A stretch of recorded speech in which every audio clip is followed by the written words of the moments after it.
আসসালামু আলাইকুম রহমতুল্লাহ বারাকাতু। ওয়ালাইকুম আসসালাম ভাইয়া, ওয়ালাইকুম আসসালাম।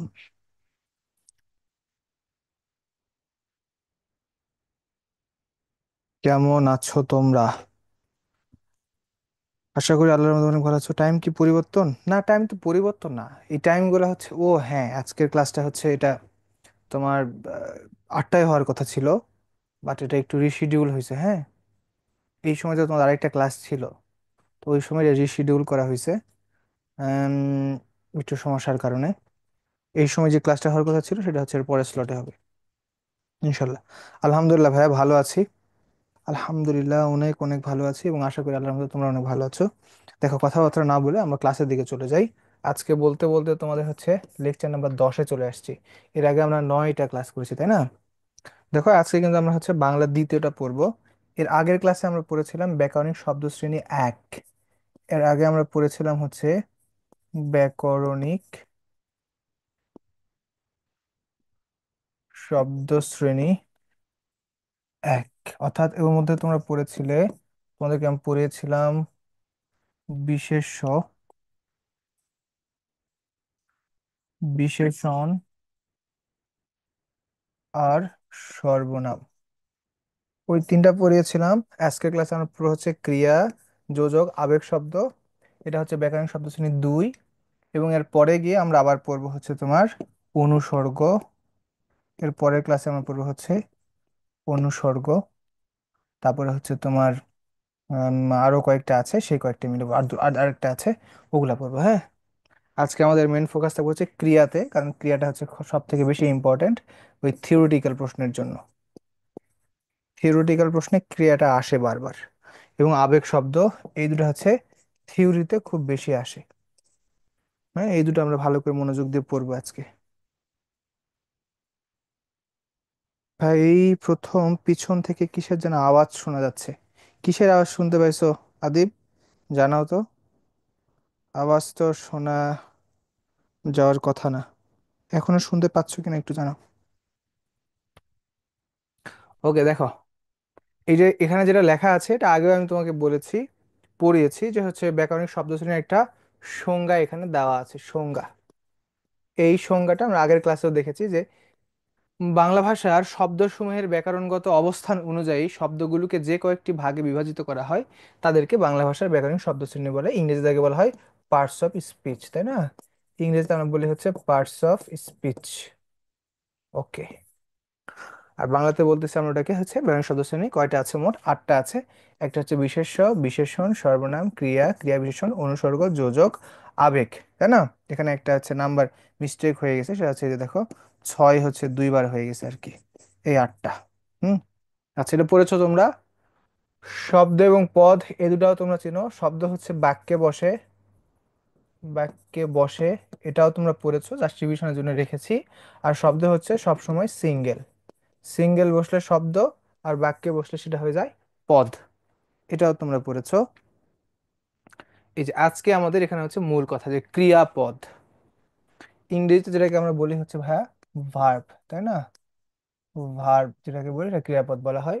যদি ক্রিয়াপদের একটা সংজ্ঞা জানতে চাও যে ভাই ক্রিয়াপদের একটা সংজ্ঞা বলেন তো। আচ্ছা, তাহলে যে পদ দ্বারা কোনো কাজ করা বোঝায়, কাজ করা বোঝায়, তাকেই ক্রিয়াপদ বলে। সহজ জিনিস, তাই না? অর্থাৎ আমি ভাত খাই, স্কুলে যাই, ইত্যাদি।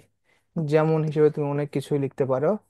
যেমন সহজ উদাহরণ যেটা আমরা বলি যে আমি ভাত খাই, তারপরে হচ্ছে সে স্কুলে যায়, আমি বই পড়ি, আমি বই পড়ি, ইত্যাদি। এই সমস্ত বাক্যগুলোতে এই যে খাই, যাই, পড়ি, এগুলাকেই বলা হচ্ছে ক্রিয়াপদ। এগুলার নামই হচ্ছে ভাইয়া ক্রিয়াপদ, তোমরা এটা আগেও জানো। আচ্ছা, এখানে তেমন কিছুই নাই। আসল খেলাটা হবে এই এখন। কি খেলা হবে? ক্রিয়াপদের প্রকারভেদ। ক্রিয়ার প্রকারভেদটা খুব গুরুত্বপূর্ণ বিষয়, এইটা দেখো। এখন এইটা যদি তুমি বুঝতে পারো তাহলে তোমার অ্যাডমিশন লাইফেও কিন্তু, বা আমি বলবো যে পুরা সারা জীবনের জন্য তোমার ক্রিয়াপদটা শেষ। ক্রিয়াপদকে আমরা তিনটা বিষয়ের উপর ভাগ করব। ক্রিয়াপদটাকে দেখো, একটা হচ্ছে ভাবের উপর ভিত্তি করে, হ্যাঁ, ভাবের উপর ভিত্তি করে, একটা হচ্ছে ভাবের উপর ভিত্তি করে। তারপরে আমরা দেখব হচ্ছে তোমার কর্মের উপর ভিত্তি করে। এরপরে আমরা দেখব হচ্ছে গঠন অনুসারে। এই তিনটা ভাগে আমরা ক্রিয়াপদের শ্রেণীবিভাগ করব। এখন যেটা লিখবো এটা হচ্ছে তুমি মুখস্থ রাখবা, কোনো কথা ছাড়াই মুখস্থ। দেখো, ভাবের উপর ডিপেন্ড করে ক্রিয়াপদ হচ্ছে দুই প্রকার। একটা হচ্ছে ভাইয়া সমাপিকা, একটা হচ্ছে সমাপিকা ক্রিয়া, আরেকটা হচ্ছে অসমাপিকা ক্রিয়া। কথা ছাড়া এটা হচ্ছে মুখস্থ করতে হবে। এরপরে দেখো, কর্মের উপর ভিত্তি করে হচ্ছে তিন প্রকার। একটা হচ্ছে অকর্মক ক্রিয়া, একটা হচ্ছে সকর্মক ক্রিয়া, এবং আরেকটা হইল দ্বিকর্মক ক্রিয়া। হ্যাঁ, অকর্মক, সকর্মক, দ্বিকর্মক। আর গঠন অনুসারে ক্রিয়ার প্রকারভেদ হলো, প্রথমে একটা আছে হচ্ছে সরল ক্রিয়া, এটা আমি মুখস্থ করেছি, তোমাদের মুখস্থ করতে হবে। এরপরে তুমি দিবা হচ্ছে নাম ক্রিয়া। ওকে, নাম ক্রিয়ার পরে হচ্ছে প্রযোজক ক্রিয়া, প্রযোজক ক্রিয়া। তারপরে হচ্ছে তোমার, মনে করো, মিশ্র ক্রিয়া। এরপরে হচ্ছে যৌগিক ক্রিয়া। এই কয়েকটা বিষয় তোমাকে শুধু কি করতে হবে, মুখস্থ করতে হবে। আর কিচ্ছু করা লাগবে না, শুধু মুখস্থ করলে বাকিগুলো আমি তোমাকে ইনশাল্লাহ বুঝায়ে খাওয়াই দিব। ওকে, তাহলে দেখো, ক্রিয়াপদের প্রকারভেদ আমরা কয়টা বিষয়ের উপর ভিত্তি করতেছি? তিনটা বিষয়ের উপর ডিপেন্ড করতেছে। একটা হচ্ছে ভাই ভাবের উপর, একটা হচ্ছে কর্মের উপর, আর একটা হচ্ছে গঠনের উপর। ভাবের উপর ভিত্তি করে কয় প্রকার? দুই প্রকার। একটা হচ্ছে সমাপিকা ক্রিয়া, আর একটা হচ্ছে অসমাপিকা ক্রিয়া। কর্মের উপর ভিত্তি করে তিন প্রকার। একটা হচ্ছে সকর্মক, অকর্মক, আর একটা হচ্ছে তোমার দ্বিকর্মক। এটা হচ্ছে অকর্মক, সকর্মক এবং দ্বিকর্মক। এরপর আমরা দেখলাম গঠন অনুসারে আবার পাঁচ প্রকার: সরল ক্রিয়া, নাম ক্রিয়া, হচ্ছে তোমার প্রযোজক ক্রিয়া, মিশ্র ক্রিয়া, আর এটা হচ্ছে যৌগিক ক্রিয়া। বলো, এটুকু মুখস্থ আছে কিনা তোমাদের? সাবাস, এগুলা মুখস্থ আছে। ওকে, এগুলা মুখস্থ আছে, কোনো সমস্যা নেই। তাহলে এর পরবর্তীতে আমি একটা একটা করে আলোচনা করতেছি। দেখো, প্রথমে আসো ভাবের উপর ভিত্তি করে।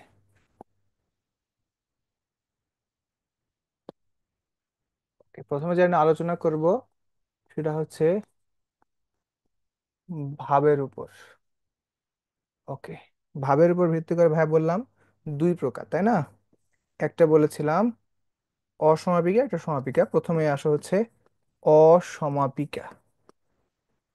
অসমাপিকা, অসমাপিকা ক্রিয়া কাকে বলে ভাইয়া? সহজ কথা হচ্ছে যে ক্রিয়াপদ দ্বারা মনের ভাব সম্পূর্ণ প্রকাশ পায় না, তাকে বলা হয় অসমাপিকা ক্রিয়া। তার মানে অসমাপিকা শব্দের অর্থ হচ্ছে অসম্পূর্ণ, কথা শেষ। অসমাপিকা শব্দের অর্থ হচ্ছে অসম্পূর্ণ, খেলা খতম। এখন তুমি যদি এক্সাম্পল চাও, ভাই এক্সাম্পল দেন। যেমন আমি একটা এক্সাম্পল দিতে পারি। ধরো আমি বললাম যে রফিক স্কুলে গিয়ে, আর কিছুই বললাম না। এরপর ধরো আমি বললাম, মনে করো যে ধরো আবিদ আহ, ভাত খেয়ে, আর কিছু বললাম না। এরপরে মনে করে বললাম কুদ্দুস মারামারি করে,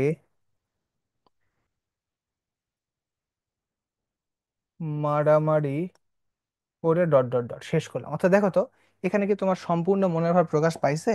না ভাই, শোনার আগ্রহ আছে। স্কুলে গিয়ে কি? সম্পূর্ণ না। খেয়ে আসলে কি? সম্পূর্ণ না। মারামারি করে তারপরে কি? অর্থাৎ মনের ভাব সম্পূর্ণরূপে প্রকাশ পায় নাই। তাহলে কোন ক্রিয়াপদ, এই যে একটা বাক্যে যে ক্রিয়াপদ গুলা দিয়ে মনের ভাব সম্পূর্ণরূপে প্রকাশ পায় না, সেগুলাকে আসলে অসমাপিকা ক্রিয়া বলে। তাহলে এই বাক্যে এই যে গিয়ে খেয়ে করে, এগুলো হচ্ছে অসমাপিকা ক্রিয়া। ওকে। অসমাপিকা,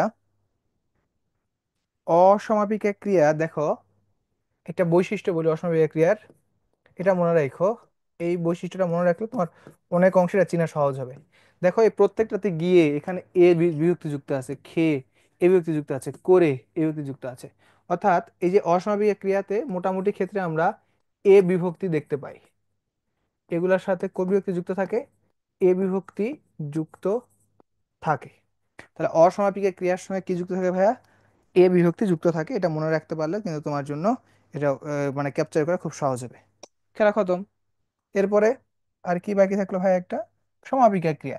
তাহলে অসমাপিকা যখন বুঝে গেছো, সমাপিকা তখন ক্লিয়ার। সমাপিকা, হ্যাঁ, সমাপিকা ক্রিয়া মানে হচ্ছে মনের ভাব সম্পূর্ণরূপে প্রকাশিত হয়। মনের ভাব সম্পূর্ণরূপে প্রকাশিত হয়, অর্থাৎ যে ক্রিয়া দ্বারা মনের ভাব, ধরো মনের ভাব সম্পূর্ণ রূপে প্রকাশিত হয়, প্রকাশিত হয়। অর্থাৎ সমাপিকা শব্দের অর্থ হচ্ছে সম্পূর্ণ। সমাপিকা শব্দের অর্থ হচ্ছে সম্পূর্ণ। খেলা খতম। তাহলে উদাহরণ কি হবে ভাইয়া? দেখো উদাহরণটা দিতেছি। যেমন আমি মনে করে বললাম স্কুলে যাই, তাই না? স্কুলে যাই। তারপরে বললাম সে ভাত খায়। তারপরে মনে করো আবার বললাম কুদ্দুস মারামারি করে। অর্থাৎ এখানে কি ঘটনা ঘটছে দেখো, এই যে যাই, এই যে খাই, এই যে করে, এটা দিয়ে কিন্তু মনের ভাব সম্পূর্ণ প্রকাশ পাইছে। মনের মধ্যে আর শোনার ইচ্ছা নাই, মনের ভাব সম্পূর্ণই প্রকাশ পেয়েছে। এই জন্য এগুলো বলা হচ্ছে সমাপিকা ক্রিয়া। অর্থাৎ সহজ কথা বলতে গেলে, যে ক্রিয়া দ্বারা মনের ভাব অসম্পূর্ণ প্রকাশ পায় তাকে বলা হয় অসমাপিকা ক্রিয়া। আর যে ক্রিয়াগুলো যা মনের ভাব সম্পূর্ণরূপে প্রকাশ পায় তাকে বলা হয় সমাপিকা ক্রিয়া। বলো অসমাপিকা এবং সমাপিকা বুঝতে পেরেছো কিনা?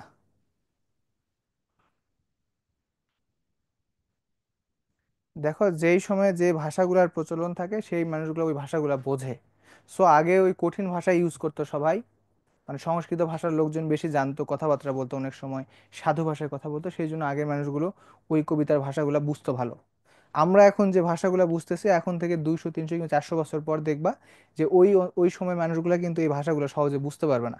এটা ভাষার স্বাভাবিক একটা ধর্ম, ভাষা চেঞ্জ হয়। যে যে সময় বর্তমান থাকে সে সেই সময় ভাষাগুলো খুব ভালো মতো বোঝে। তার আগের ভাষাগুলো বুঝতে সবারই সমস্যা হয়। সার্বজনীন কথা। ওকে। তাহলে সমাপিকা অসমাপিকা ক্লিয়ার। খেলাধুলা খতম। কিসের? এই যে ভাবের উপর। এরপর আমরা চলে যাবো হচ্ছে কর্মের উপর। কর্মের উপর ভিত্তি করে, কর্মের উপর ভিত্তি করে ক্রিয়াপদের প্রকারভেদ। কর্মের উপরে যাওয়ার আগে আমাদের একটু জানতে হবে যে কর্ম আসলে কি। কর্ম কি তোমরা কেউ জানলে আমাকে বলো তো ভাইয়া, যে কর্ম কি? কর্ম বলতে আসলে কি বুঝায়? কর্ম বলতে বুঝায় হচ্ছে অবজেক্ট। আমরা ইংরেজি যেটাকে বলি অবজেক্ট, বাংলায় সেটা হচ্ছে কর্ম। অর্থাৎ তারপরেও ক্রিয়া যার উপরে আশ্রয় করে ক্রিয়া সম্পাদন করে তাকে বলা হয় কর্ম। এটা শুনতে কঠিন লাগতেছে বাট সহজ করে একটু বলি।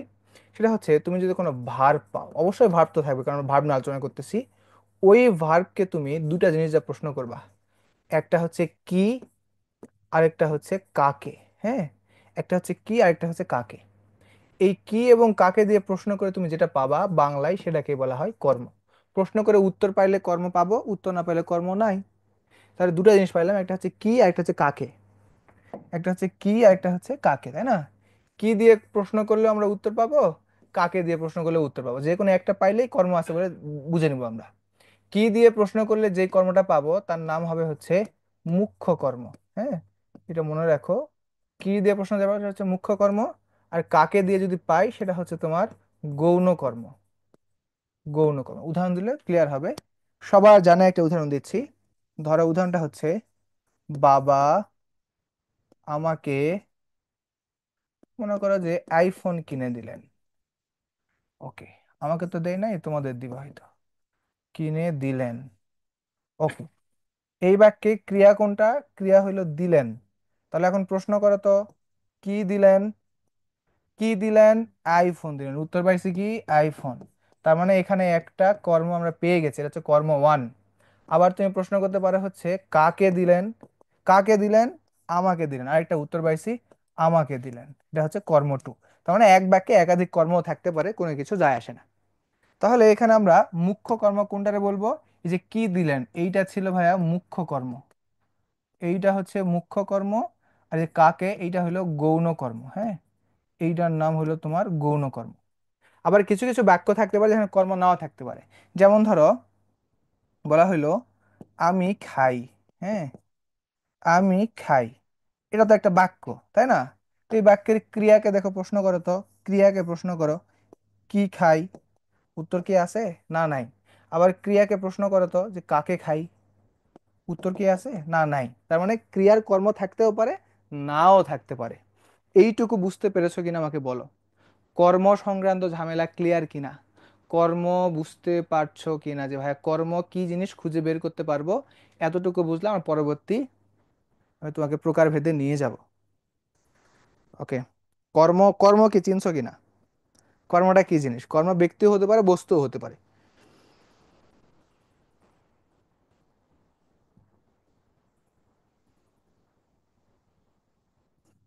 ওকে, ক্লিয়ার। তাহলে এখন আমরা কর্মের উপর ভিত্তি করে আমরা দেখেছিলাম যে তিন প্রকার। প্রথমে আমরা এক নাম্বার দেখেছিলাম যে অকর্মক ক্রিয়া, তাই না? ওকে, অকর্মক ক্রিয়া। অকর্মক, যেহেতু ক্রিয়ার আলোচনা করতেছি ক্রিয়া লিখি, অকর্মক ক্রিয়া। ওকে, অকর্মক ক্রিয়া মানে হচ্ছে যে ক্রিয়ার কর্ম নাই। যে ক্রিয়ার কর্ম নাই তাকে অকর্মক ক্রিয়া বলে। আশা করি বুঝে ফেলেছো যে কি হইতে পারে এখান থেকে। হইতে পারে কি, উদাহরণ দিলাম ধরো, যেমন বললাম আমি খাই। তারপরে হচ্ছে, তারপরে বলা হইলো যে হচ্ছে উম সে স্কুলে যায়। সে স্কুলে যায়। তারপর ধরো বলা হইলো বাগানে, বলা হইলো বাগানে ফোটে। ওকে, এই বাক্যগুলো দেখো ক্রিয়া কিন্তু আছে। একটা হলো খাই। আচ্ছা, এই খাইটা এখন প্রশ্ন করো তো, কি খাই? উত্তর আছে? না, নাই। কাকে খাই? উত্তর আছে? না, নাই। এই যে যাই, কি যাই? উত্তর আছে? না, নাই। কাকে যায়? উত্তর আছে? না, নাই। এই যে ফোটে, কি ফোটে? উত্তর আছে? নাই। কাকে ফোটে? উত্তর আছে? না, নাই। তার মানে এই যে যেই ক্রিয়াটার আসলে কোনো কর্ম নাই তার নাম হচ্ছে অকর্ম ক্রিয়া। তাহলে সেক্ষেত্রে আমরা এই যে যাই, যাই, ফোটে, এগুলাকে কি বলতে পারি? অকর্মক ক্রিয়া বলতে পারি। তো যে ক্রিয়ার কর্ম নাই তাকে আমরা হচ্ছে অকর্মক ক্রিয়া বলতে পারি। কথা শেষ। অকর্মক ক্রিয়া শেষ। এরপর আমরা দেখবো হয় সকর্মক ক্রিয়া। তাহলে কি জিনিস? সকর্মক ক্রিয়া পুরাই এর অপোজিট। সকর্মক ক্রিয়া তার মানে হচ্ছে যে ক্রিয়ার কর্ম আছে। যে ক্রিয়ার কর্ম আছে, যে ক্রিয়ার কর্ম আছে তাকে বলা হয় সকর্মক ক্রিয়া। সকর্মক মানে শব্দ হচ্ছে আছে। তাহলে যেমন দেখো, যেমন আমরা বললাম যে আমি ভাত খাই। আমি, এর আগে যে এক্সাম্পল দিয়েছিলাম সে আমি ভাত খাই। তারপর ধরো বলা হইলো বাগানে ফুল ফোটে। ওকে, আচ্ছা, এই যে দেখো খাই, এখানে প্রশ্ন করো কি খাই? উত্তর পাওয়া গেছে হচ্ছে ভাত খাই। কাকে খাই এটা দেওয়া নাই, যে কোনো একটা পাইলেই হবে, কোনো সমস্যা নাই। ফোটে, প্রশ্ন করো তো ভাইয়া কি ফোটে? এখানে তো বলেছে যে ফুল ফোটে। কাকে দিয়ে প্রশ্ন করে হয়তো পাইলাম না, ওকে সমস্যা নাই। বাট এই যে একটা করে তো পাইছি তাই না, এই যে একটা করে তো পাইছি, এখানে একটা এখানে একটা পাইছি, অর্থাৎ তার কর্ম আছে। সেই জন্য এই ক্রিয়া দুটার নাম হচ্ছে ভাইয়া সকর্মক ক্রিয়া। এই ক্রিয়া দুটার নাম হচ্ছে সকর্মক ক্রিয়া। তাহলে ক্রিয়া আছে জন্য একে আমরা কি বলবো, সকর্মক ক্রিয়া বলবো, হিসাব শেষ। আর দ্বিকর্মকটা এখন দেখবো ভাই, দ্বিকর্মক কি জিনিস তাহলে, তো আরো সহজ।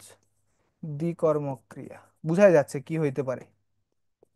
দ্বিকর্মক ক্রিয়া, দ্বিকর্মক ক্রিয়া মানে হচ্ছে যে ক্রিয়ার দুইটা কর্ম থাকে, যে ক্রিয়ার যে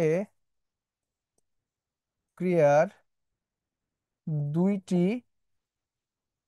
কর্ম আছে, দুটি কর্ম আছে। যেমন ভাইয়া, যেমন ওই যে একটু আগে আমি উদাহরণ দিয়েছিলাম, যে বাবা আমাকে আইফোন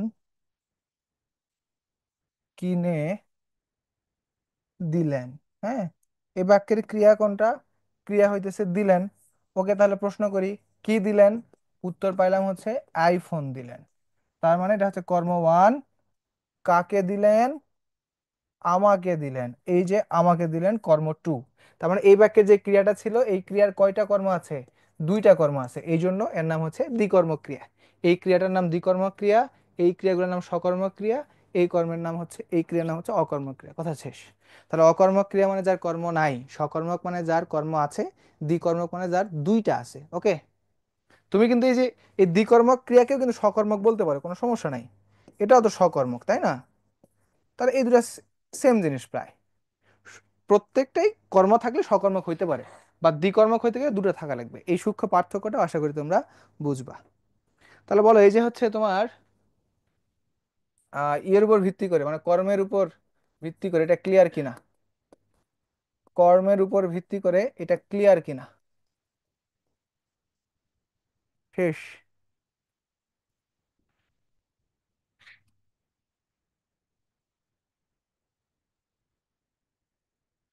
এখান থেকে কিন্তু এটা তোমার একাডেমিকে যেমন ইম্পর্টেন্ট, তুমি যখন অ্যাডমিশনে যাবা, চাকরি পরীক্ষায় যাবা, এখান থেকে এই জায়গা থেকে প্রশ্ন আসে খুব ভালো, বারবার আসে। অকর্মক সকর্মক দ্বিকর্মক হিসাব নিকাশ ক্লিয়ার। ওকে ওকে, এখন আমরা দেখিব, কি দেখিব, এইটা হলো সবচেয়ে গুরুত্বপূর্ণ, সেটা হচ্ছে গঠন অনুসারে, গঠনানুসারে। গঠন অনুসারে এটা বেশি ইম্পর্টেন্ট। হ্যাঁ, এটা একটু মনোযোগ দিয়ে দেখো। এক নাম্বারটা বলছে হচ্ছে সরল ক্রিয়া, এক নাম্বারটা বলা হচ্ছে সরল ক্রিয়া। এইটা আবার কঠিন না, এটা সহজ জিনিস। সরল ক্রিয়া মানে একটি বাক্যে একটি ক্রিয়া থাকবে। দেখো, একটি বাক্যে একটি ক্রিয়া, ওইটার নাম হচ্ছে সরল ক্রিয়া। হিসাব নিকাশ শেষ। যেমন আমি ভাত খাই, সেই স্কুলে যাই, এখানে যে ক্রিয়াটা আমরা পাবো সেটা হচ্ছে সরল ক্রিয়া। এখানে বিস্তারিত বলার কিছু নাই, এখান থেকে প্রশ্ন আসেও না। এরপরে দেখো, দুই নাম্বার নাম ক্রিয়া। এইটা একটু গুরুত্ব দিয়ে বোঝার চেষ্টা করবা। নাম ক্রিয়া, নাম ক্রিয়াটার বলা হচ্ছে যে ক্রিয়াপদ বিশেষ্য বিশেষণ অথবা ধনাত্মক শব্দের সঙ্গে সরি আ, ধনাত্মক শব্দের সঙ্গে সরি আ, শব্দের সঙ্গে সরি আ, এইটা যুক্ত হয়ে একটা ক্রিয়াপদ গঠিত হয়, একটা ক্রিয়াপদ গঠিত হয়, তখন এই ক্রিয়াপদকে ভাইয়া, এই ক্রিয়াপদকে আমরা বলবো হচ্ছে নাম ক্রিয়া। এইটারে আমরা কি বলবো, নাম ক্রিয়া। দেখো, তোমার জন্য বোঝাটা একটু কঠিন, আমি সহজ করে দিচ্ছি। এক নাম্বারটাতে আসো, এক নাম্বার ধরো, এটা এক, এক নাম্বার বলা হচ্ছে একটা বিশেষ্য পদ থাকবে। ওকে, আমি একটা ঘুম, দেখো ঘুম, ঘুম তো একটা বিশেষ্য শব্দ তাই না? ওকে, বিশেষ্য শব্দ নিলাম। এই ঘুমের সঙ্গে বলছে কি একটা আ যুক্ত থাকবে, বিশেষ শব্দের সঙ্গে আ। তারপরে সেখান থেকে একটা ক্রিয়াপদ গঠিত হবে, কি গঠিত হলো, ঘুমা। এই যে ঘুমাটা একটা ভার্ব না, এই ভার্বটার নামই হচ্ছে ভাইয়া, এইটার নামই হইলো তোমার নাম ক্রিয়া। এইটার নাম হচ্ছে নাম ক্রিয়া। বুঝতে পেরেছো কিনা? অর্থাৎ বিশেষ্যের সঙ্গে সরি আ যুক্ত হয়ে কোনো ক্রিয়াপদ গঠিত হলে নাম ক্রিয়া বলে। এভাবে দেখো, দুই নম্বরে কি বলেছে, দুই নম্বর বলেছে একটা বিশেষণ, আমি একটা বিশেষণ নিলাম, ধর হচ্ছে ধমক। হ্যাঁ, এটা একটা বিশেষণ, এর সঙ্গে কি বলছে, আ যুক্ত হবে, এই যে সরি আ যুক্ত করলাম, তাহলে কি হইলো, ধমকা। ধমকা একটা ভার্ব না? হ্যাঁ ভার্ব। এই ধমকাটার নামই হচ্ছে ভাইয়া নাম বিশেষণ, নাম ক্রিয়া, এটার নামই হচ্ছে তোমার নাম ক্রিয়া। ওকে। আর 3 নম্বরে দেখো বলেছে ধনাত্মক শব্দ। আমি তোমাকে একটু বুঝাই যে ধনাত্মক শব্দটা কি জিনিস। ধনাত্মক শব্দ হচ্ছে, ধনাত্মক শব্দ হচ্ছে কিছু অনুভূতিজাত, হ্যাঁ, অনুভূতিজাত কাল্পনিক শব্দ,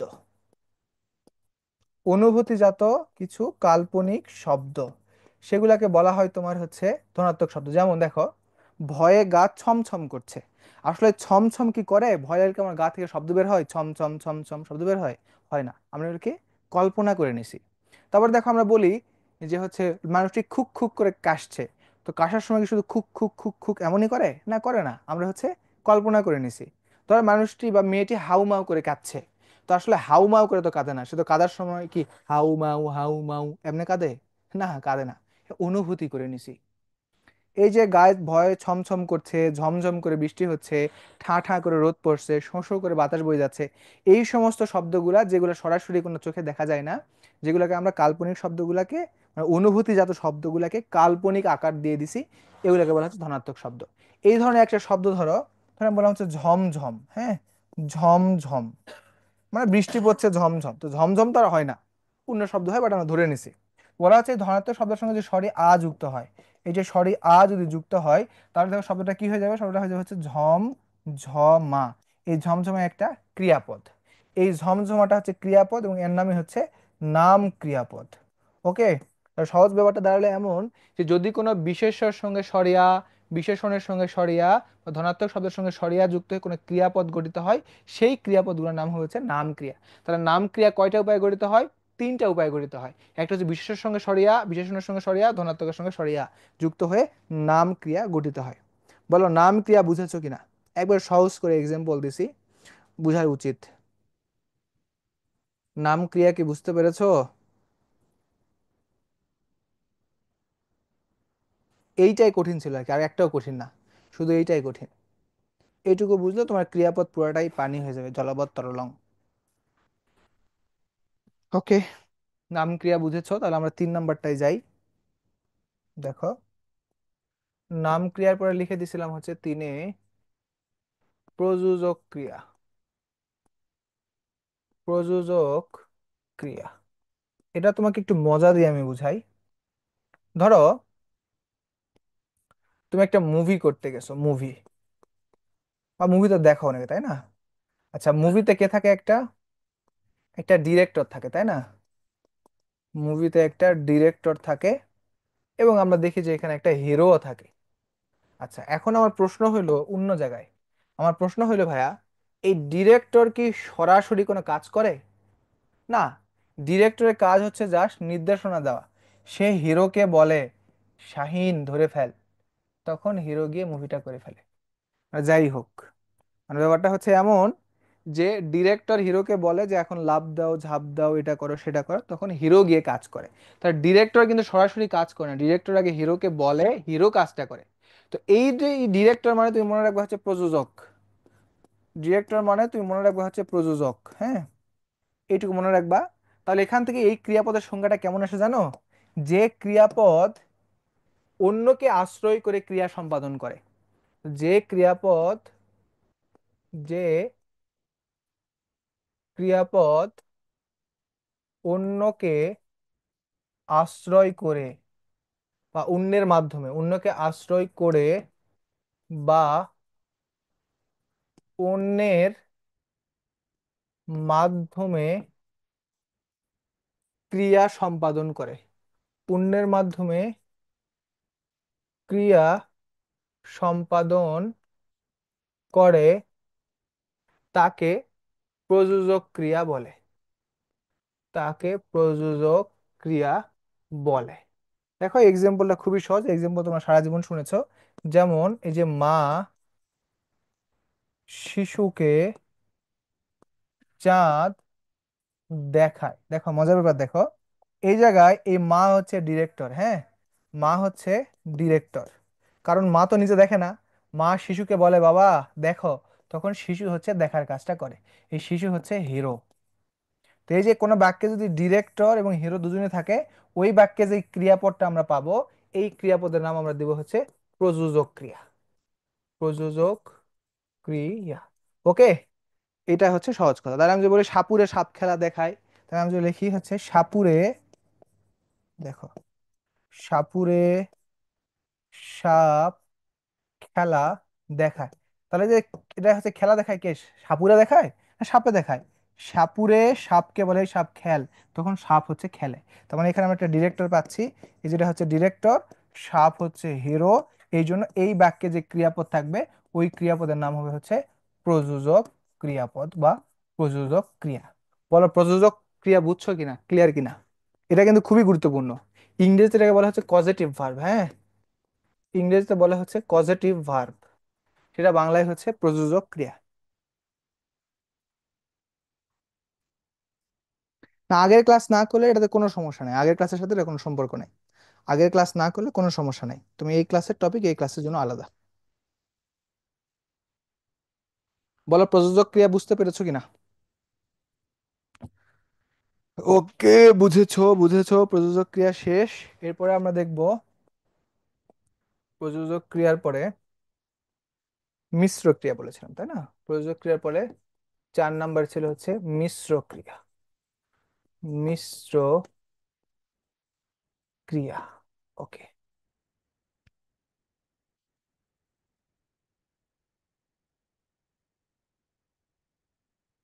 মিশ্র ক্রিয়া। আর এটা ছিল হচ্ছে তোমার যৌগিক ক্রিয়া।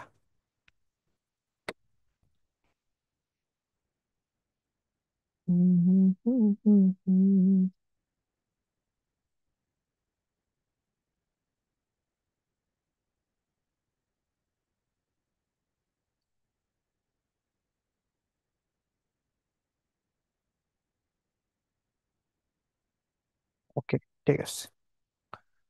মিশ্র ক্রিয়া আর যৌগিক ক্রিয়া একসঙ্গে বুঝাবো, তার আগে প্রথমে যৌগিক ক্রিয়াটা বলে নেই, তাহলে তোমাদের জন্য সুবিধা হবে। যৌগিক ক্রিয়া। যৌগিক ক্রিয়া মতো বুঝতে পারতেছো এখানে কয়টা ক্রিয়া থাকবে? 2টা ক্রিয়া থাকবে। যৌগিক শব্দের অর্থ হচ্ছে দুই, তাই না? তোমার 2টা ক্রিয়ার সমন্বয়ে গঠিত হবে, অর্থাৎ যখন একটা অসমাপিকা প্লাস একটা সমাপিকা যুক্ত হবে, যখন একটা অসমাপিকা এবং সমাপিকা ক্রিয়া যুক্ত হবে তখন তাকে আমরা যৌগিক ক্রিয়া বলবো। সহজ উদাহরণ, যেমন ধরো আমি বললাম, বলা হলো আহ, সাইরেনটি সাইরেনটি বেজে উঠলো। দেখো ধরতে পারতেছো কিনা?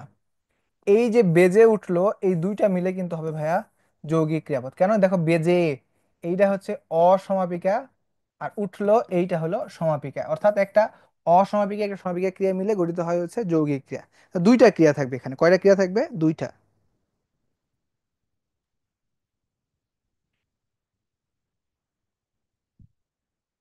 জাবির বলছে ভাই আপনাদের এখান থেকে কয়টা জিকে কমন পড়ছে প্রমাণ সহ আপলোড করেছেন কি না? আপলোড করি না ভাইয়া, 9টা কমন পড়ছে সরাসরি।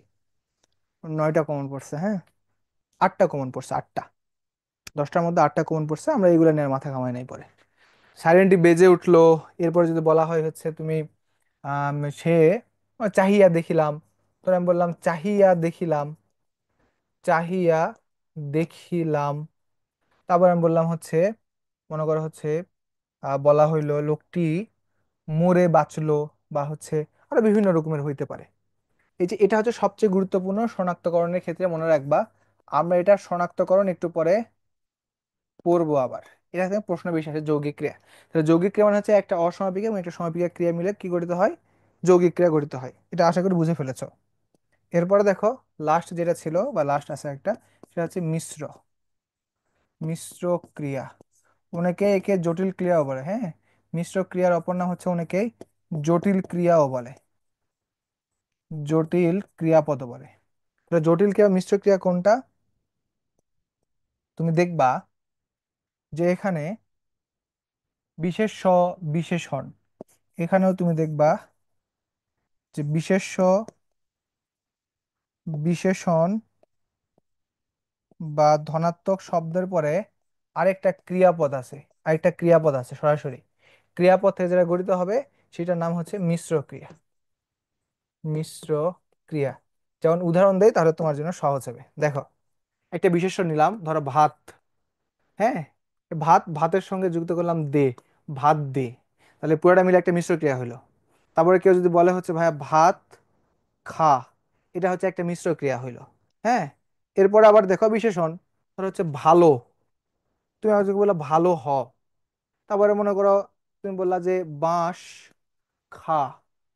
হ্যাঁ, এরপরে মনে করো হচ্ছে সর্বনাম, কোন সর্বনামের সঙ্গে যুক্ত হতে পারে, যেমন ধরো তুই মর। ওকে, ধনাত্মক শব্দ যেমন হচ্ছে এরকম দুইটা শব্দ দেওয়ার সহজ কথা হচ্ছে দুইটা দুইটা শব্দ যোগে, এটা হচ্ছে দুইটা শব্দ যোগে, দুইটা শব্দ যোগে যে ক্রিয়াপদ গঠিত হয় তাকে বলা হয় মিশ্র ক্রিয়া বা জটিল ক্রিয়া। এই দুটোর মধ্যে পার্থক্য কি? এই যৌগিক ক্রিয়াতে হচ্ছে দুইটা ক্রিয়া থাকবে, দুইটা ক্রিয়া, দুইটা ক্রিয়া। আর এই মিশ্র ক্রিয়াতে দুইটা শব্দ থাকবে আর কি, একটা বিশেষ্য বিশেষণ সর্বনাম ধনাত্মক এগুলো থাকবে, আর একটা হচ্ছে তোমার নর্মাল ক্রিয়া শব্দ থাকবে। এইটুকুর পার্থক্য বুঝছো কিনা আমার একটু বলো তো ভাইয়া। এইটা বুঝলে তোমার হিসাব নিকাশ ক্লিয়ার। তাহলে যৌগিক ক্রিয়া মনে রাখতে হবে, একটা অসমাপিকা প্রথমে, তারপর সমাপিকা ক্রিয়া। আর এরপরে হচ্ছে তোমার মিশ্র ক্রিয়ার জন্য মনে রাখতে হবে বিশেষ্য বিশেষণ ধনাত্মক বা সর্বনাম, এগুলার পরে সরাসরি একটা ক্রিয়া যুক্ত থাকবে। ঠিক আছে, ভাত খা, তুই মর, দর্শন করলাম, এরকম হতে পারে। দেখো দর্শন, উম, দর্শন করলাম। তারপর হলো দেখো বলা হলো যে গোল্লাই যাও, গোল্লাই যাও। এই যে দুটো শব্দ নিয়ে যে ক্রিয়াপদ গঠিত হবে তার নাম হচ্ছে তোমার মিশ্র ক্রিয়া। তাহলে আশা করি ক্রিয়া সংক্রান্ত ঝামেলা শেষ, এই আর কি। তো এখন তোমাকে যদি আমি একটা পুরা ক্রিয়াপদের একটা সামারি করে দিই, যে ভাই যে ক্রিয়াপদের পুরো একটা সামারি করে দেন তো, আমি পুরো একটা সামারি করে দিচ্ছি, দেখো তুমি মনে আছে কিনা। ধরো তিনটা সেগমেন্ট করলাম। আচ্ছা, দেখো এখানে আমরা লিখলাম হচ্ছে ভাব প্রকাশের, ধরো ভাবের উপর।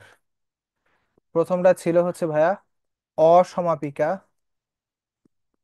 অসমাপিকা। এরপরে ছিল হচ্ছে সমাপিকা, এরপরে ছিল সমাপিকা। ভাই অসমাপিকা কেমনে চিনছি? অসমাপিকা মানে হচ্ছে অসম্পূর্ণ, হ্যাঁ, মনের ভাব অসম্পূর্ণ। আর সমাপিকা মানে হচ্ছে মনের ভাব সম্পূর্ণ প্রকাশ পায়। এরপরে আমরা হচ্ছে ভাই দেখলাম যে কর্মের উপস্থিতি, কর্মের, কর্মে একটা দেখেছি অকর্মক। তারপরে ভাই আমরা দেখলাম হচ্ছে সকর্মক, এবং আরেকটা দেখলাম হচ্ছে ভাইয়া দ্বিকর্মক। ভাইয়া অকর্মক মানে আপনি বলেছিলেন যে কর্ম নাই, সকর্মক মানে বলেছিলেন কর্ম আছে, দ্বিকর্মক মানে হচ্ছে দুইটি কর্ম আছে। ওকে, এরপরে ভাইয়া আপনি বলেছিলেন গঠন, গঠন অনুসারে প্রথমে বলেছিলেন ভাইয়া যে সরল, সরল ক্রিয়া বলেছিলেন। এরপরে বলেছিলেন হচ্ছে নাম ক্রিয়া। তারপরে ভাইয়া আপনি বলেছিলেন প্রযোজক ক্রিয়া। তারপরে ভাইয়া আপনি একটা বলেছিলেন যে যৌগিক ক্রিয়া। এরপরে ভাই আপনি বলেছিলেন যে মিশ্র ক্রিয়া। ভাই এগুলো শর্টকাট গুলা কি ছিল? সরল ক্রিয়া মানে হচ্ছে একটি বাক্য, একটি ক্রিয়া। নাম ক্রিয়া মানে ভাইয়া বলেছিলেন যে বিশেষ্য বিশেষণ অথবা ধনাত্মক শব্দের সঙ্গে আ যুক্ত হয়ে একটা ক্রিয়াপদ গঠিত হবে, তাকে বললাম আমরা নাম ক্রিয়া। এবার ভাই প্রযোজক বলেছিলেন আপনি যে একটা ডিরেক্টর থাকবে প্লাস একটা হিরো থাকবে, ওই বাক্যের যে ক্রিয়াপদটা সেটা হবে হচ্ছে প্রযোজক ক্রিয়া। এরপরে যৌগিক আপনি বলেছিলেন ভাইয়া প্রথমে একটা অসমাপিকা ক্রিয়া থাকবে, তার সঙ্গে একটা সমাপিকা ক্রিয়া থাকবে। এরপর ভাই মিশ্র ক্রিয়া বলেছিলেন যেখানে দুইটা শব্দ থাকবে, দুটা শব্দের মধ্যে প্রথমটা হইতে পারে হচ্ছে বিশেষ্য, প্রথমটা হইতে পারে বিশেষণ, প্রথমটা হইতে পারে হচ্ছে সর্বনাম, এরপরে একটা ক্রিয়াপদ থাকবে, থেকে যেটা গঠিত হবে সেটার নাম হচ্ছে মিশ্র ক্রিয়া। এই আর কি ক্রিয়াপদের সব কথাবার্তা। বলো ক্রিয়া ওকে অর নট? ক্রিয়া পুরোটা কি ওকে নাকি ওকে না?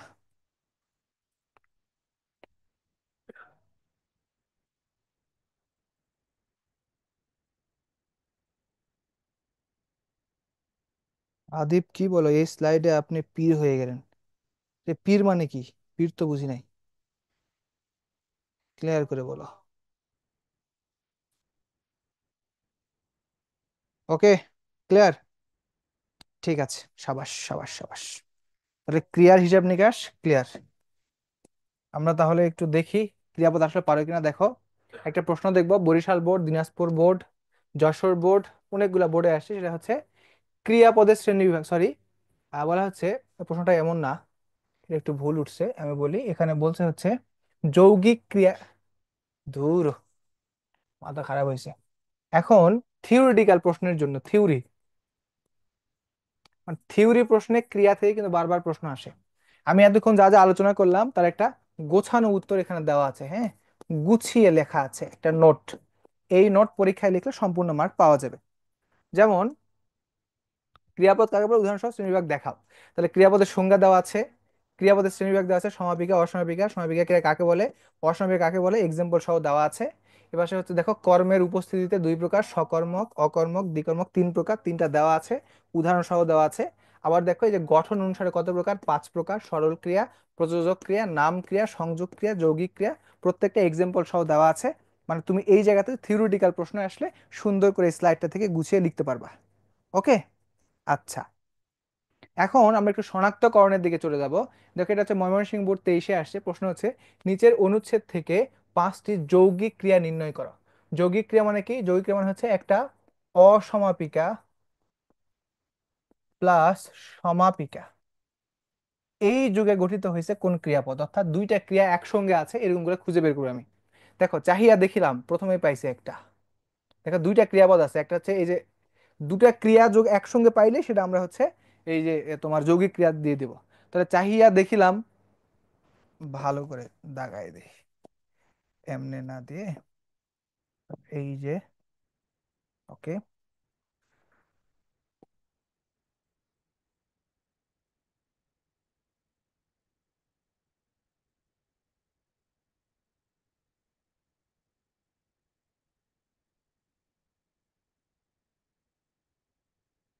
চাহিয়া দেখিলাম, হ্যাঁ, এইটা একটা।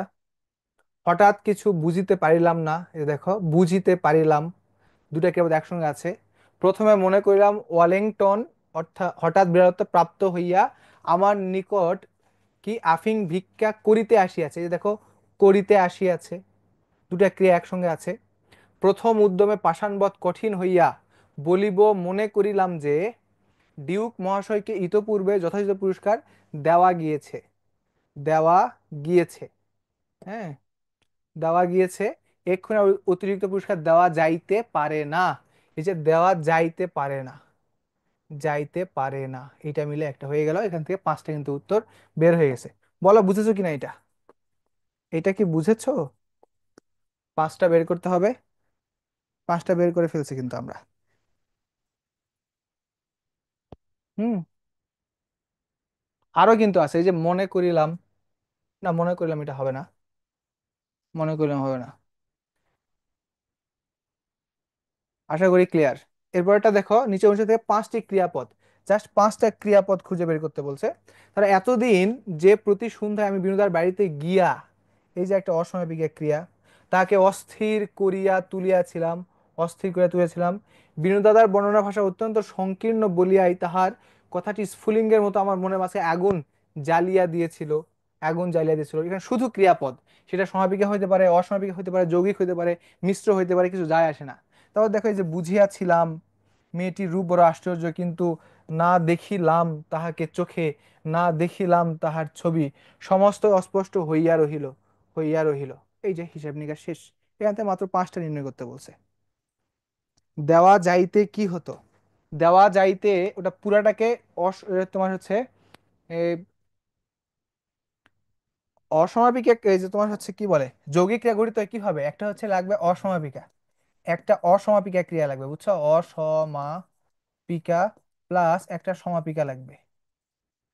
এই যে পার, এটা হচ্ছে সমাপিকা, আর যাইতে হচ্ছে অসমাপিকা। আমি যদি হচ্ছে দেওয়া যাইতে এই দুটো নিতাম, তাহলে দুটাই তো অসমাপিকা ক্রিয়া হয়ে যাইতো।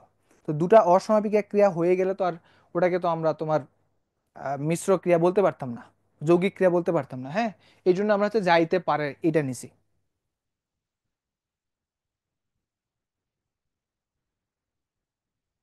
ওকে, নামাজের ব্রেক দিচ্ছি। আগে বলো যে ক্রিয়াপদ বুঝেছো কিনা, এরপর আমাদের ক্লাসের অল্প একটু আছে। বলো ক্রিয়াপদ ওকে কিনা, ক্রিয়া সংক্রান্ত ঝামেলা ওকে কিনা। একটা হচ্ছে থিওরি, থিওরি থেকে প্রশ্ন আসতে পারে, থিওরিও ওকে কিনা। আবার হচ্ছে যদি আইডেন্টিফিকেশন, আইডেন্টিফিকেশন, দুইটাই আমরা পারবো কিনা। এখানে কি ক্রিয়া বিশেষণ, ক্রিয়া বিশেষণ ভিন্ন জিনিস, আমি তো ক্লাসে পড়াইছি। হ্যাঁ, যাই দেওয়াটা হচ্ছে ক্রিয়া বিশেষণ হইতে দিতে পারো, দেওয়া, বাকিটা ক্রিয়া বিশেষণ না। ওকে, আচ্ছা, তাহলে তোমাদের একটা নামাজের ব্রেক দেই।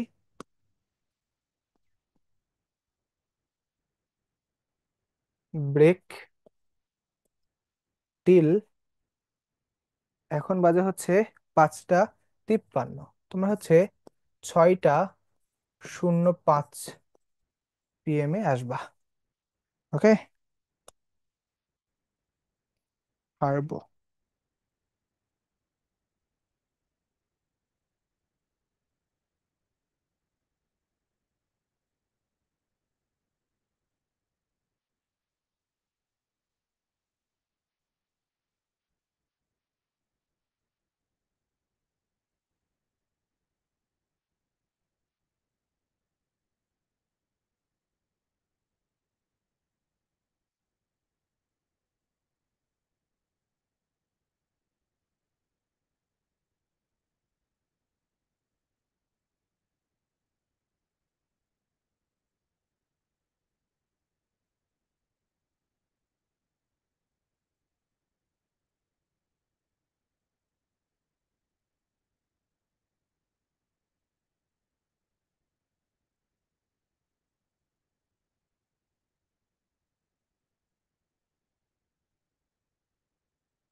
ভাই সাউন্ড দিয়ে দেন। আসসালামু আলাইকুম।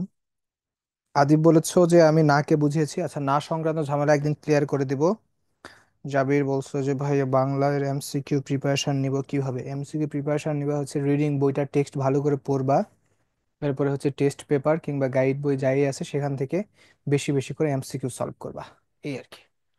তাহলে ক্রিয়াপদ শেষ, এরপর দেখো আমরা যোজকে আসবো। যোজকটা কি জিনিস?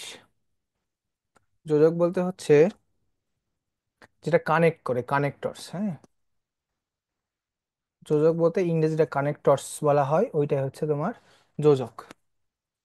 আচ্ছা, যে শব্দ একটি বাক্যের মধ্যে, একটি বাক্যের সাথে অন্য বাক্যের অথবা বাক্য অন্তর্গত একটি পদের সঙ্গে অন্য পদের সংযোগ, বিয়োজন অথবা সংকোচন ঘটায় তাকে বলা হয় যোজক। তার মানে দেখো, একটা বাক্যের সাথে অন্য আরেকটা বাক্য কিংবা বাক্যের মধ্যে একটা পদের সঙ্গে অন্য একটা পদের,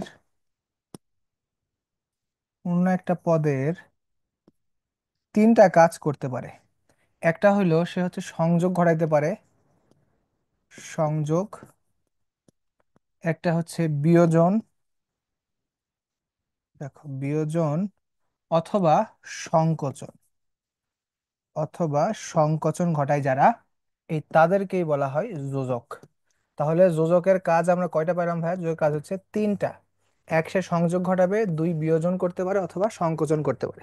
সংযোগ মানে দুটা জিনিসকে একসঙ্গে যুক্ত করবে, বিয়োজন মানে বাদ দিবে, আর সংকোচন মানে হচ্ছে অর্থকে ছোট করে ফেলবে, এই কাজটা করতে পারে। আচ্ছা, তাহলে এক্সাম্পল হিসেবে দেখো, তুমি ভালো করে পড়ো, একটা বাক্য পাশ করবে, এটাকে যুক্ত করেছে কে? তাহলে এই যুক্ত করছে এর নামই হচ্ছে যোজক। আর তুমি ভালো করে পড়ো তাহলে পাশ করবে, এটা হচ্ছে যোজক। যোজক সহজ জিনিস, কঠিন কিছু না। যোজকের প্রকারভেদটা একটু দেখো। যোজকের প্রকারভেদে যোজক মূলত 5 প্রকার। এইটা একটু খালি মনোযোগ দিয়ে খেয়াল রাখো, তাহলে যোজকটা হিসাব ক্লিয়ার। একটা হচ্ছে সাধারণ যোজক। মানে সাধারণ যোজক বলতে বোঝানো হচ্ছে যে যোজকগুলা দিয়ে সংযোগ হয়, যে যোজকগুলা দিয়ে সংযোগ বা যুক্ত করা বোঝায়, বা প্লাস হয়, প্লাস। তাই এই ক্ষেত্রে শব্দ যুক্ত হতে পারে, আবার হচ্ছে বাক্য যুক্ত হতে পারে, তাদেরকে বলা হয় সাধারণ যোজক। সাধারণ যোজকের মধ্যে কি কি আছে জানো? এবং, ও, আর। মূলত এবং, ও, আর এই তিনটাই সাধারণ যোজক হিসেবে কাজ করে, অর্থাৎ যুক্ত করে। এ পাশে যেমন হচ্ছে তাহলে দেখেছি, এটা আলাদা বিষয় বিষয়। তাহলে হচ্ছে এই যে এবং, ও, আর এই তিনটাকে সাধারণত সাধারণ যোজক বলা হয়। ওকে। বৈকল্পিক যোজক মানে অল্টারনেটিভ যোজক, বিকল্প। এটাকে মনে রাখবা কি, বৈকল্পিক মানে হচ্ছে বিকল্প, মনে রাখবা বিকল্প। বা বিকল্প মানে কি, একটার পরিবর্তে আরেকটা। যেমন লাল বা নীল কলমটা আনো, তুমি কি এখানে দুইটা কলম নিতে পারবা? যে কোনো একটা নিতে হবে, একটা নিতে হবে। লালের বিকল্প হচ্ছে নীল, হ্যাঁ। লালের বিকল্প হইল নীল, অথবা নীলের বিকল্প হইল লাল। কিন্তু এই বিকল্পটা প্রকাশ পাইছে কি দিয়ে? এই যে বা দিয়ে। এই জন্য এই বা এর নাম হচ্ছে বৈকল্পিক যোজক। যে যোজক বিকল্পের কাজ করে, অল্টারনেটিভের কাজ করে, তাকে বলা হয় ভাই বৈকল্পিক যোজক। কথা শেষ। এগুলো গুছিয়ে আবার আমি লিখে দেবো, প্যারা খায় না। বিরোধমূলক যোজক, এটা কেমন মনে রাখবো দেখো। যা হওয়ার কথা ছিল, যা হওয়ার কথা ছিল তা হবে না। অর্থাৎ একটা যোজকের কারণে যেটা হওয়ার কথা ছিল সেটা যদি না হয়, তাহলে আমরা সেই যোজককে বলবো হচ্ছে বিরোধমূলক যোজক। যেমন ধরো, অনেক পড়লাম, তাহলে কি পাশ করা উচিত ছিল না? কিন্তু কি বলেছে? পাশ করতে পারলাম না। এই যে দেখো, যা হওয়া উচিত ছিল সেটা হইল না, এইটার মাঝখানে যে যোজকটা ছিল, এই যোজকটার নাম হচ্ছে বিরোধমূলক যোজক। তারপর হলো, মনে করো যে লোকটি গরিব, তাহলে তার চোর হওয়া উচিত ছিল। তোমার লোকটি গরিব কিন্তু সৎ, তাহলে সৎ হওয়ার কথা ছিল না, এই জন্য কিন্তু ব্যবহার করলাম। এটা হচ্ছে তোমার বিরোধমূলক যোজক। অর্থাৎ যে যোজকটা কি প্রকাশ করে, যেটা হওয়ার কথা ছিল সেটা হয় না, সেটা প্রকাশ করে, তাকে বলা হয় বিরোধমূলক যোজক। জাস্ট চিনে রাখো, যদি হচ্ছে যোজকের শনাক্তকরণ আসে তাহলে যেন লিখতে পারো। কারণবাচক যোজক, বুঝতে পারতেছো কি প্রকাশ পাবে? কজ প্রকাশ পাবে, কজ বা কারণ। পেঁয়াজের দাম বেড়েছে, কারণ চাহিদা বেড়েছে, এই যে কারণ, কারণটাই হচ্ছে কারণবাচক যোজক। শেষ। তোমার দাম বেড়েছে কারণ তোমার টাকা পয়সা হয়েছে, সাপোজ। এই যে কজ প্রকাশ করবে, সেই ধরনের যোজককে আমরা বলি করণ বা কারণ যোজক। সাপেক্ষ যোজক কেমন মনে রাখবো ভাইয়া? সাপেক্ষবাচক, এটা দিয়ে সাপেক্ষ বুঝাবে। ভাই সাপেক্ষ তো বুঝি না, আরে ইফ তো বোঝো তাই না? ইফ, ওই যে ইফটার নামই হচ্ছে সাপেক্ষ যোজক। দেখো, যদি তুমি আসো তাহলে আমি যাব, এই যদি যুক্ত থাকলে যদি বা যেহেতু এগুলো হয়ে যায় তোমার সাপেক্ষ যোজক, মানে একটার সাপেক্ষে আরেকটা কাজ হবে। একটা কাজের জন্য অন্য কাজটা আটকায় থাকে, একটা কাজের ফলে অন্য কাজ সম্পূর্ণ হয়, তাকে বলা হয় সাপেক্ষ যোজক। এইটুকুতে আসলে না বোঝার মতো আমি কিচ্ছু বলি নাই ভাই। সাধারণ যোজক মানে সাধারণ অর্থে সংযুক্ত করে, বা বৈকল্পিক যোজক মানে একটা অন্যটার অল্টারনেটিভ হিসেবে কাজ করে। ভাই বিরোধ যোজক মানে হচ্ছে যেটা হওয়ার কথা ছিল সেটা হয় না। ভাই হচ্ছে কারণবাচক যোজক মানে কোনো কাজের কারণ প্রকাশ করে। ভাই সাপেক্ষ যোজক মানে হচ্ছে ইফ যুক্ত বা সাপেক্ষ তোমার হচ্ছে বর্ণনা করে। এই যে যোজক থেকে শনাক্তকরণ প্রশ্নটাই বারবার আসে, এবং আশা করি তুমি এখন খুব সুন্দর করে লিখতে পারবা। এই যোজক বলতে আগে আমরা যেটাকে অব্যয় বলতাম না, অব্যয়, ওই অব্যয়টাই এখন যোজক হয়ে গেছে। ওই অব্যয়টাই এখন যোজক হয়ে গেছে, হ্যাঁ। আগে যোজক ছিল না, নাম ছিল হচ্ছে অব্যয়। ওকে ওকে, সাবাস, শেষ, যোজক শেষ। আবেগ শব্দ, এটা থিওরির জন্য খুব ইম্পর্টেন্ট, থিওরিটিক্যাল কোশ্চেনের জন্য খুবই ইম্পর্টেন্ট, কারণ আবেগ শব্দ কাকে বলে বিভিন্ন বোর্ডে এই প্রশ্নটা বারবার এসেছে।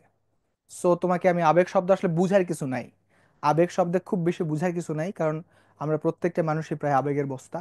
সো দেখো, বলা হচ্ছে যে সমস্ত শব্দ বাক্যে অন্যের সাথে তেমন কোনো সম্পর্ক রাখে না।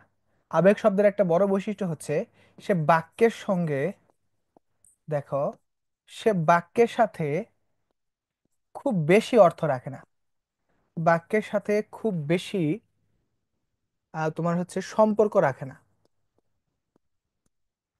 অর্থাৎ এ না থাকলে যে বাক্য হবে না এমন না, আবেগ শব্দ ছাড়াও বাক্য হয়, তার বাক্যের সঙ্গে তার সম্পর্ক খুবই কম। বাট তার কাজ হচ্ছে মনের বিশেষ অনুভূতি প্রকাশ করে। অনুভূতি প্রকাশ করে কি করে জানো? সে বাক্যের সৌন্দর্য বৃদ্ধি করে, সে বাক্যের সৌন্দর্য বৃদ্ধি করে, এই হচ্ছে এর কাজ। তাহলে যে সমস্ত শব্দ বাক্যের সঙ্গে তেমন কোনো সম্পর্ক না রেখে মনের বিশেষ অনুভূতিগুলা, যেমন আনন্দ, বেদনা, দুঃখ, ভয়, ঘৃণা, করুণা, মমতা, হতাশা ইত্যাদি প্রকাশ করে বাক্যের সৌন্দর্য বৃদ্ধি করে, তাকে বলা হয় হচ্ছে আবেগ শব্দ। সবাই জানি আমরা। যেমন দেখো বলা হলো, ওরে বাপ রে বাপ, কত বড় সাপ। দেখো তুমি যদি ওরে বাপ রে বাপ এটা বাদ দিয়ে দাও, তাও কিন্তু একটা বাক্য হয়েছে, যেমন কত বড় সাপ বাক্য হয়েছে। জাস্ট এই বাক্যের একটা আবেগ প্রকাশ পাইছে, মানে আশ্চর্য হয়ে গেছে, ওটা প্রকাশ পাইছে। ধুর, কিছু ভালো লাগে না, তো এই যে ধুর দিয়ে বিরক্ত প্রকাশ পাইছে। তো ধুর বাদ দিলে কিন্তু একটা বাক্য হয়, যেমন কিছু ভালো লাগে না। তারা বাক্যের সঙ্গে সেভাবে কোনো সম্পর্ক রাখে না, বাট বাক্যের একটা সৌন্দর্য বৃদ্ধি করে, এবং এই ক্ষেত্রে সে মনের ভাবটা প্রকাশ করে, এই আর কি। তাই তার আবেগ শব্দের প্রকারভেদ আছে, হ্যাঁ, এই প্রকারভেদটা 8টা মুখস্থ করতে হবে, পরীক্ষায় আসলে এটা মুখস্থ লিখতে হবে। আমি জাস্ট একটু শর্টকাট বলে দেবো, এরপরে কিভাবে পরীক্ষায় লিখবা একটা গোছানো নোটও দিয়ে দিব ইনশাল্লাহ। যেমন দেখো, সিদ্ধান্তবাচক আবেগ, অর্থাৎ যে আবেগ দিয়ে কোনো কিছুর অনুমোদন, সম্মতি বা সমর্থন প্রকাশ পায়, তাকে বলা হয় সিদ্ধান্তবাচক আবেগ। মানে সহজ কথায়, কোনো কিছু দিয়ে যে আবেগটা দিয়ে হ্যাঁ অথবা না প্রকাশ পায়, তাকে বলা হয় সিদ্ধান্তবাচক আবেগ। যেমন হ্যাঁ আমি যাব, না আমি যাব না, হ্যাঁ, এই টাইপের। এবার দেখো প্রশংসাবাচক আবেগ, মানে যে আবেগ শব্দ দিয়ে প্রশংসা প্রকাশ পায় তাকে প্রশংসাসূচক আবেগ বলা হয়। এই যে প্রশংসা বা তারিফ প্রকাশ পায়, যেমন সাবাস, আর অনেক বড় হও। তারপর বলা হলো বহুত, খুব খুব ভালো গান গেয়েছো, ইত্যাদি টাইপের। বিরক্তি সূচক, ওই যে বিরক্ত, এখানে অবজ্ঞা, ঘৃণা কিংবা বিরক্তি প্রকাশ পায়, তাকে বলা হয় বিরক্তি সূচক আবেগ। যেমন ধুর, লোকটা আমার পিছু ছাড়ছে না, এটা বিরক্ত লাগছে, ধুর তুমি এত ছ্যাঁচড়া কেন, এই টাইপের কথাবার্তা। তারপর ধরো ভয় বা যন্ত্রণাবাচক আবেগ শব্দ, যে আবেগ শব্দগুলা দিয়ে আতঙ্ক, যন্ত্রণা কিংবা কাতরতা প্রকাশ পায়, যেমন উফ, আমার হাতে খুব জোরে লেগেছে, তাহলে এতে কি একটা কাতরতা প্রকাশ পাইলো। তারপরে মনে করা হচ্ছে আতঙ্ক, ওরে বাপ রে বাপ, কি বড় সাপ। তো এই রকমের আর কি, যে যে হচ্ছে আতঙ্ক প্রকাশ পাইছে। আচ্ছা, এই যে ভাই নোয়াখালীর পানিরে কি বলে? হানি বলে তাই না? নোয়াখালীর লোকজন পানিরে হচ্ছে হানি বলে। তাহলে তোমাদের কাছে আমার প্রশ্ন, ওরা পানিরে যদি হানি বলে, তাহলে ওরা পেঁপেরে কি বলে বলো তো? হ্যাঁ, পেঁপেরে কি বলা উচিত? হে হে বলে না,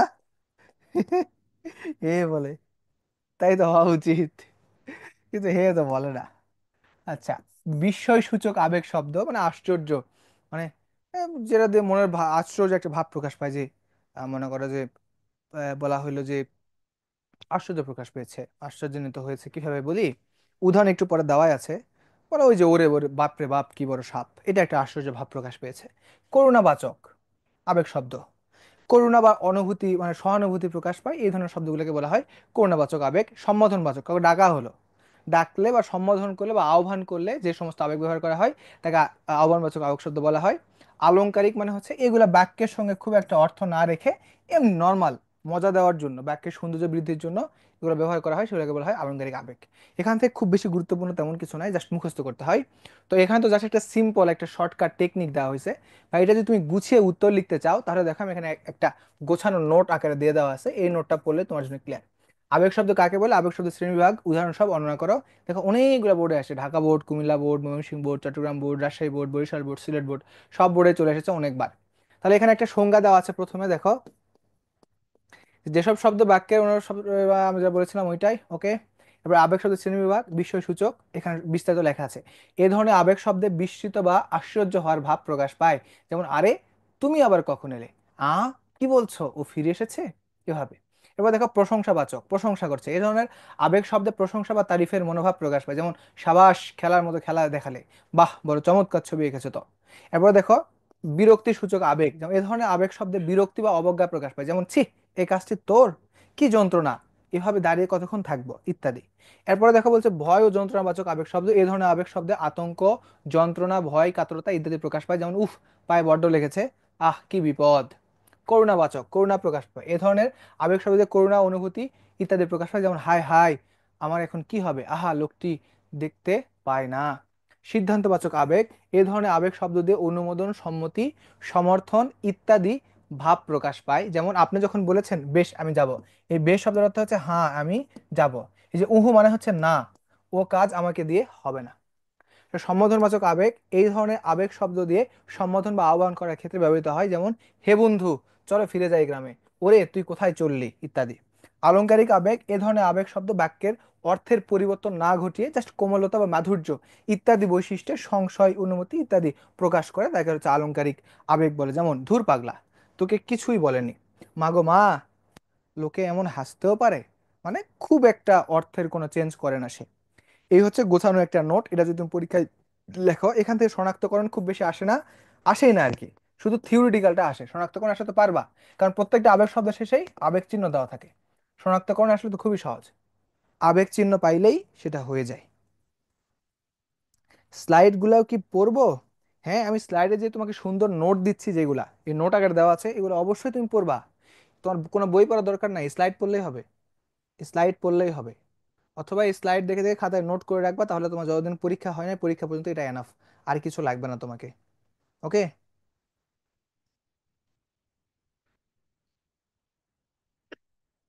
আচ্ছা তাহলে বলো, বুঝেছো কিনা, হিসাব কি ক্লিয়ার? আজকে আমরা পড়লাম হচ্ছে ক্রিয়াপদ, পড়েছি ক্রিয়াপদ, তারপরে পড়েছি হচ্ছে যোজক, যোজক সহজ ছিল, এরপরে পড়েছি হচ্ছে তোমার আবেগ। এই তিনটা জিনিস কি ক্লিয়ার? অল্প অল্প করে আগাও, বাট সম্পূর্ণটুকু বুঝে আগাও। ওকে, সবাই বলেছো ক্লিয়ার? তাহলে একটা ছোট্ট তোমাদের জন্য বার্তা, দেখো আল্লাহ পাক সূরা আল হিজরের মধ্যে বলতেছে, আয়াত নম্বর 49, আল্লাহ পাক বলছেন আমার বান্দাদের জানিয়ে দাও যে আমি নিশ্চয় ক্ষমাশীল পরম দয়ালু। তার মানে আমরা জেনে না জেনে ভাই প্রতিদিন অনেক পাপ করি। পাপগুলা মানে এখনকার পৃথিবীটা হচ্ছে এমন একটা পৃথিবী যে পাপগুলা অনেকটাই নর্মালাইজ হয়ে আসছে। পাপকে আমরা পাপ বলে মনে করি না, এটাও কিন্তু একটা বড় পাপ। যখন তুমি কোনো পাপকে আসলে পাপ করার পরে তুমি মনে করছো যে পাপ করছে, আল্লাহর কাছে মাপ চাই, আল্লাহ ক্ষমা করে দেয়। বাট আমাদের এই যুগটা এমন একটা যুগ হয়ে গেছে যে পাপকে আমরা পাপ মনেই করি না, ক্ষমা চাইতে দূরের কথা। এটা কিন্তু খুব খারাপ লক্ষণ। সো আমাদের শরীরে বিভিন্ন অঙ্গ প্রত্যঙ্গ, চিন্তা ভাবনা ইত্যাদি দ্বারা কিন্তু পাপ হয়ে থাকে। আল্লাহ পাক বলছেন যে তুমি জানিয়ে দাও, মানুষ সাল্লামকে বলছেন আমি ক্ষমাশীল ও পরম দয়ালু। তার মানে আমরা যত পাপ করি না কেন, যত পাপ, যতবার পাপ করবো আমরা ততবার আল্লাহর কাছে ক্ষমা চাইবো, যতবার পাপ করব ততবার ক্ষমা চাইবো। এটা শুধু ইসলাম ধর্মের জন্য বলা হচ্ছে না, সব ধর্মের জন্যই বলা হচ্ছে। অর্থাৎ আমরা যখনই কোনো খারাপ কাজ, অনৈতিক কাজ করব, আমরা তখনই স্রষ্টার কাছে মাপ চাইবো। এবং কোনটা ভালো কাজ এবং খারাপ কাজ এটা চেনার উপায় হচ্ছে এই বিবেক। বিবেক হচ্ছে সবচেয়ে বড় বিচারক। এই বিবেকে প্রশ্ন করলেই তুমি বুঝতে পারবে যে কাজটা তুমি ঠিক করছো না ভুল করছো। সো যেটাই তোমার বিবেকের কাছে বাধাপ্রাপ্ত হবে, যেই কাজটা করতে গিয়ে তোমার বিবেকটা তোমাকে বাধা দিবে, তারপরে তুমি কোনো কারণে করে ফেলেছো হয়তো পরিস্থিতির শিকার হয়ে, বা স্রষ্টার কাছে অকপটে একবারে খাস নিয়তে আল্লাহর কাছে বললো আমি মাফ চাই, তুমি মাফ চেয়ে দেখো আল্লাহ তোমাকে মাফ করে দিবে। শয়তানকে যখন পাঠানো হলো, শয়তান যখন আল্লাহর কাছে বললো যে আমাকে হচ্ছে এমন ক্ষমতা দেন, আমি আপনার হচ্ছে সৃষ্টি মানুষের রগে রগে ঢুকে তাকে হচ্ছে জাহান্নামী করার চেষ্টা করো, তখন আল্লাহ বলে ঠিক আছে ক্ষমতা তোকে দিয়ে দিলাম। বাট আরেকটা কথা শয়তান তুই শুনে রাখ, যে তুই মানুষকে যত বিপদে নিয়ে যেতে চাস যা, বাট আমার বান্দা যদি আমার কাছে একবার ক্ষমা চায় আমি তার সব হচ্ছে পাপ ক্ষমা করে দেবো। সো এই যে শয়তানকে একটা ক্ষমতা দিছে, প্লাস সবচেয়ে বড় ক্ষমতা কিন্তু আল্লাহ আমাদের কাছেও দিয়ে রাখছে, আমরা যদি ক্ষমা চাই একবার তাহলে কিন্তু স্রষ্টা আমাদের ক্ষমা করে দেবে। সো আমরা জেনে না জেনে, বুঝে না বুঝে অনেক পাপ করি। রাতে শোয়ার আগে একটু আল্লাহর কাছে বলে যে আল্লাহ আজকে সারাদিন আমি যা পাপ করেছি আমাকে তুমি মাফ করে দিও, দিয়ে আমরা ঘুমাতে যাবো ইনশাল্লাহ। এই এই কথা তোমাদের সঙ্গে থাকলো। স্লাইডটা হচ্ছে এই 30-40 মিনিটের মধ্যে পেয়ে যাবা, তোমাদের হচ্ছে ক্লাস চেক করো, আমি আপলোড দিয়ে দিব। ভালো থাকো, সুস্থ থাকো, নেক্সট ক্লাসে দেখা হবে। আল্লাহ হাফিজ।